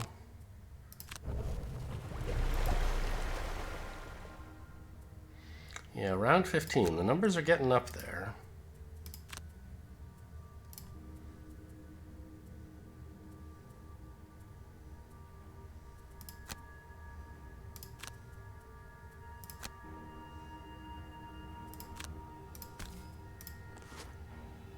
No, the boots are not effective this turn.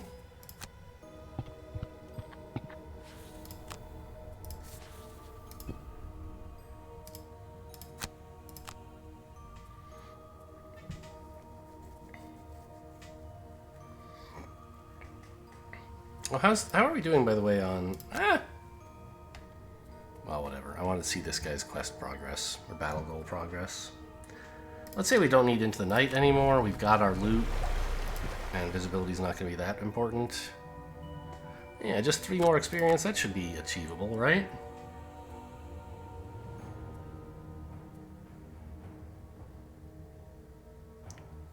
We could give someone back a burned card and use a Toxic Bolt. There's numerous things we can do. Yeah, Toxic Bolt bottom half is going to be great against Wind Demons. They have armor. Let's say we don't need Restorative Mist anymore. I don't know, I'm getting a little nervous. That maybe I was not going fast, or that I was going too fast in terms of my burn cards. I don't know, there's... Everyone but the Tinkerer has a... Well, yeah, has a decent number of cards. So the Tinkerer is just going to have to take things a little slow. Which is a shame, because we want them to burn stuff, but... we can wait. Okay, so let's...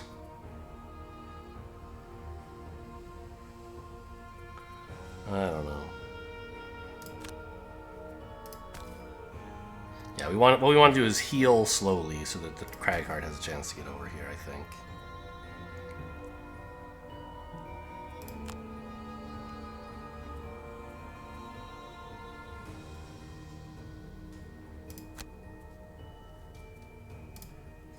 And I guess we're opening the door? I want Into the Night back already.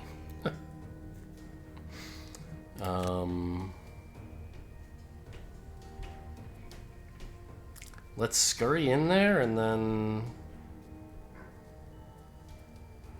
I don't know.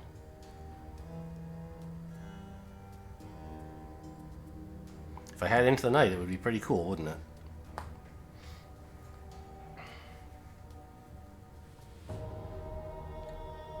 Actually, Hostile Takeover is a decent card to burn to make entering a room feel a lot safer.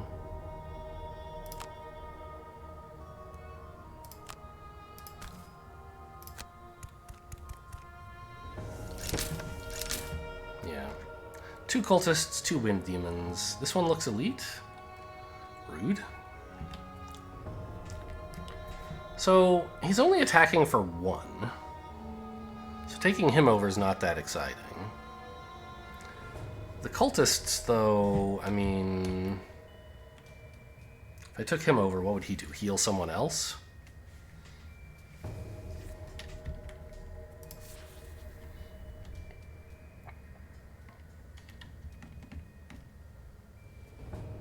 He would choose to move here instead of here.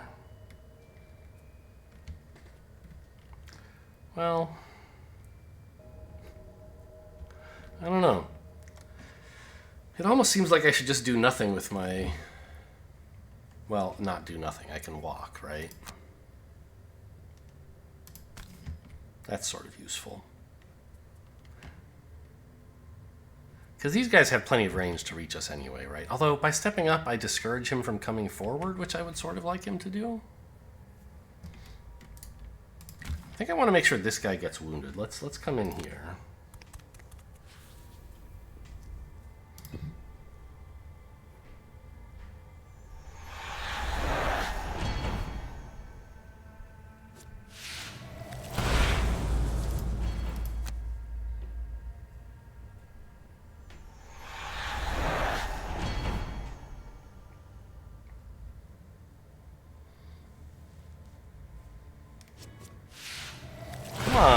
Cut it out with the eye rolls, guys.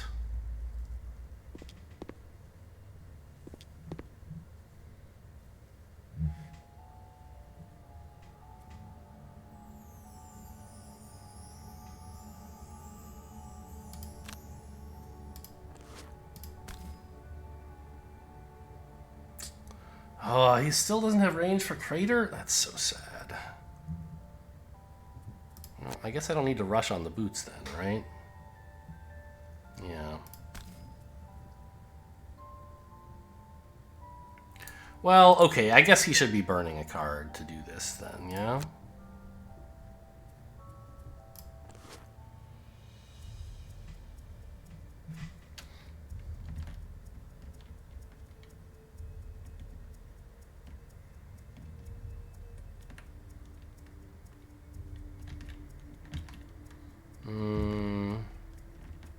Yeah, I can't get adjacent to anyone even with this, so... I think I'd rather burn this one. And then where do I want to stand for a Crater? Here, so I can push this guy through that trap, I guess? Boy, he is fast. Look at him go.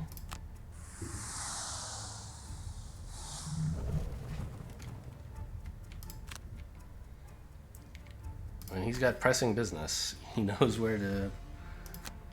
to get where he wants. Oh, this doesn't push because I don't have Earth.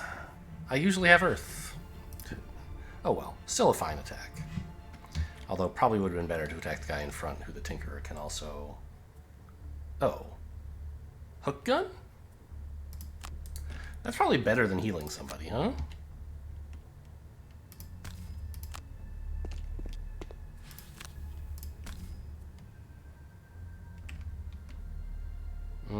Am I going to have a better thing to use the goggles on? Not really.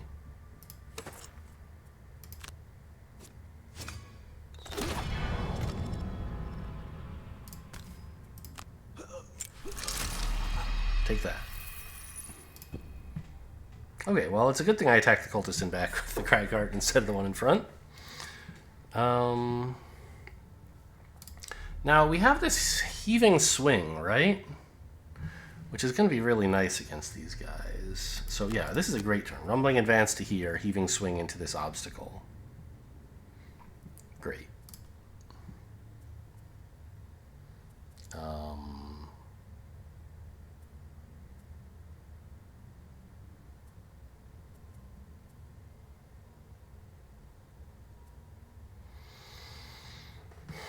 Any elements? No. I'd like to get a wound on him with the mind's weakness.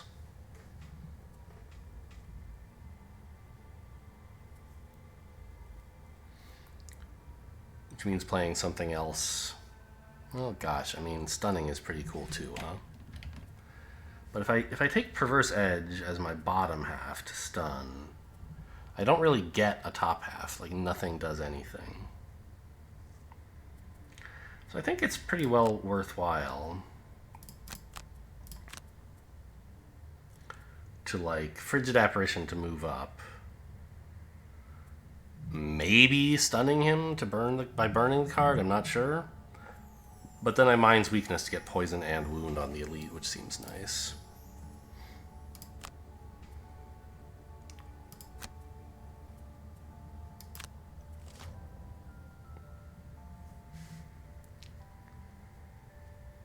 Okay, it's kind of more attack than I would like.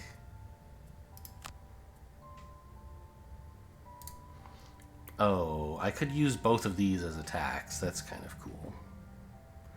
This one barely attacks, though, against Wind Demons. I'd rather just get the poison in and keep more cards.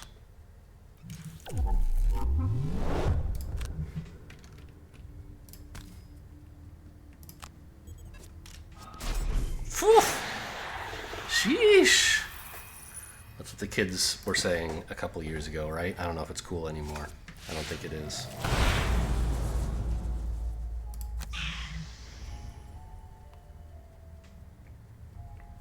What is this guy doing, by the way? Summoning a living bones. Well, we would like to put a stop to that if we can.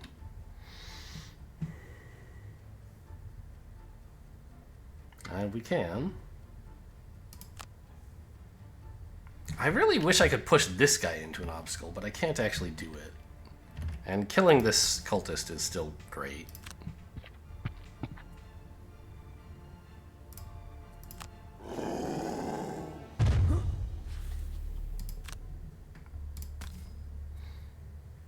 And if I get a time 0, then pushing him into this obstacle won't kill him, but pushing him onto the trap will. So I prefer to push him onto the obstacle so I get the experience. Looks like I get neither, as usual. Very funny.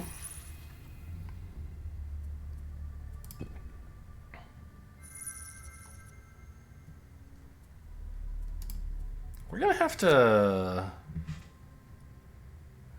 play a couple burn cards next turn to get this combat goal before the scenario's over, huh? Oh, look at that! He's adjacent to me. Because he pulled me. I see.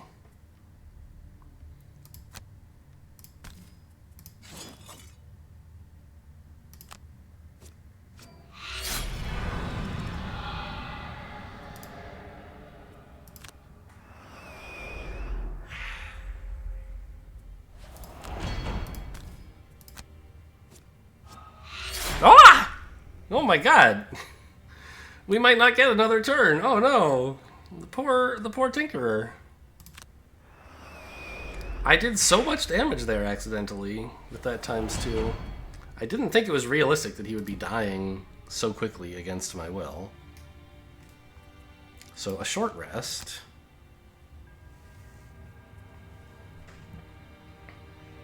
I need a fast card.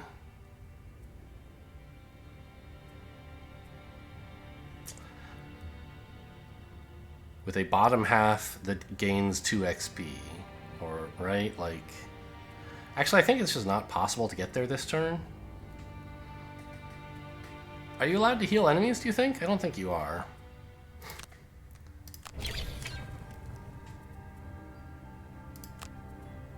Huh.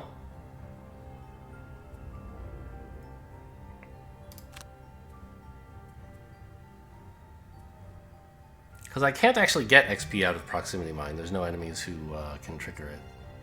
These guys can fly.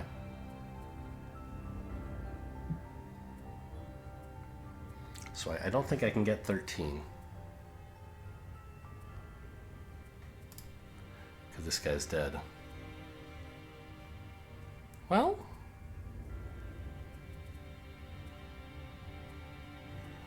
I guess we short rest here.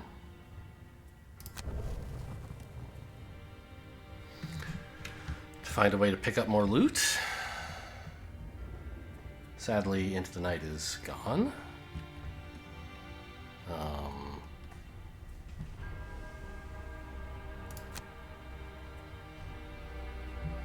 Oh, I didn't know there was a treasure chest here. Okay, that's nice. I guess speed doesn't really matter here because this guy's dead. Might as well see if you can heal him, I guess. Yeah, I did that. Okay.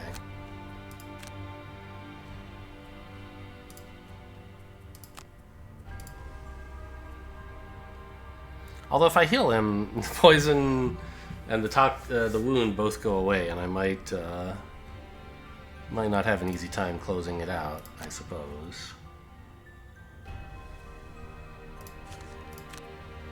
I don't think you're allowed to heal him, so it's not going to come up. Where can we get some more damage? Or XP? I think you're always allowed to target unstable upheaval. It always does something, right? Because it affects adjacent allies. And bottom half XP? I guess this is XP, sure.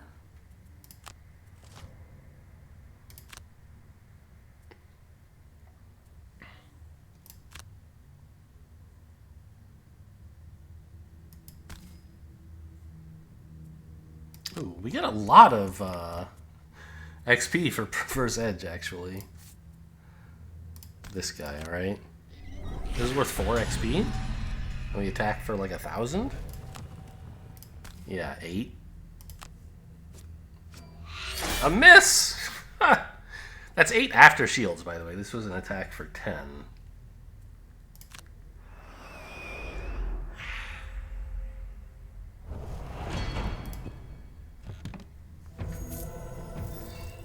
It's...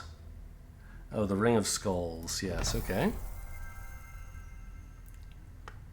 I believe it's just a design for the Ring of Skulls. You still have to buy it.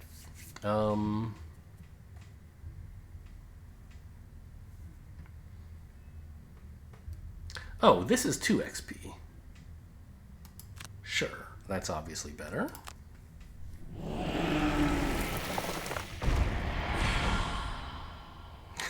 The Mindthief is dead. I guess that's fine. Just die.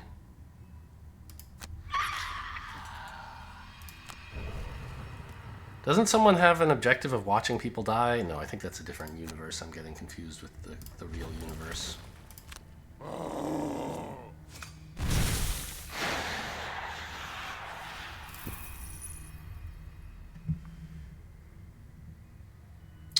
Well? I mean, I guess I just pick up some loot and get some XP while I'm at it. And I end up 1 short of my combat goal. The Mindthief really screwed me by being so good. That huge ×2 attacking the guy who was poisoned was kind of a lot. Alright, well we did it. A victory. It's clear that you've disrupted some sort of ritual here. These elemental demons belong on an entirely different plane of existence. But the cultists have somehow managed to pull them through to this one. On the altar in the back room, there is a wealth of scribblings on these rituals. Not all of the writing is intelligible, but you get the sense that this crypt is a place of power, once used by an ancient civilization. The ancients tapped the power of the elements to enhance their own lives. And while their exact fate is beyond your knowledge, it clearly didn't end well. Among the scripts, you also find notes on a couple of other places of power in the area. One appears to have seen heavy use with the cult, and the other is marked as being overrun by vicious undead. It looks as though you have the opportunity to either disrupt more of their work, or get in their good graces by helping to clear a threat. 11. Boo. These guys got perk points, though. That's nice, yeah. Caused a trap to be sprung. Looted a bunch of gold. Cragheart is just a damage machine. I don't understand it. It felt like the Mindthief was doing a lot this combat, and he was doing different, like he was stunning people. That was cool. But 73 to 22? Really? Huh. What was the Mindthief doing all this time? I mean, he was in shield mode the whole time, right? He got his augment up to like act as a shield. So he was kind of preventing damage in that way, which I don't think counts as damage taken. I don't know. He was looting. That was very funny. Okay. He was applying debuffs, I guess, is his main job. Weird. Okay, well, we'll have to keep an eye on that. If he continues to, like, have bad numbers, maybe we can swap him out for somebody.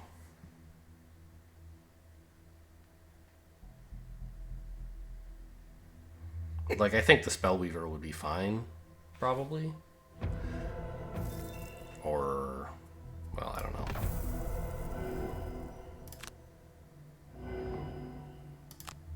This crypt was right on our way. We passed it on the way there.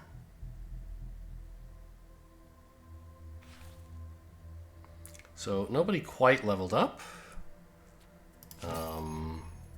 But we can see that if we wanted to, we could buy the Ring of Skulls. It lets you summon a skeleton. I don't really think it's worth 50 gold. So we're not going to. And certainly we're not shopping now.